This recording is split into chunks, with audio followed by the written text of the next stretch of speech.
Siyempre, pag nasa Cebu ka, kailangan mong kumain ng lechon. Kaya nandito kami sa House of Lechon. Yan, ikot-ikot lang. Tingnan mo ang mga paligid. At maglaway sa lechon. Ang sarap naman talaga eh. Oh. Ayan, meron din sila mga bibingka rito. Nakakaiba rin yung lasa. Panalo din talaga. At ayan, kanin sa puso ng nyog. Hindi ko alam pero masarap yan. Ayan. Ganun pala yun. Galing, no?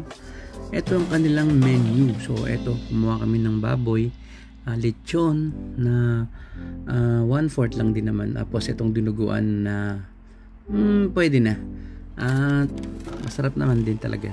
Kakaiba yung lechon, ha? Yun pa, kakakain lang din namin ng lechon sa Cavite, pero iba yung lechon dito. Manipis yung balat at saka medyo maalat-alat yung laman, kaya masarap talaga. Kaya medyo hindi kami umorder ng kanin kasi nag-order kami ng bibingka na napakasarap. So eto, tirayin na natin ang lechon. Kaya ito, masarap din talaga. Ayan, dumating na yung bibingka. Ito yung pinaris namin sa lechon. The best ito ha. Ngayon lang ako nakatikim ng mga ganito klase bibingka. Masarap siya talaga. So yung dinuguan di masyado pero lahat walang natira. Ayan.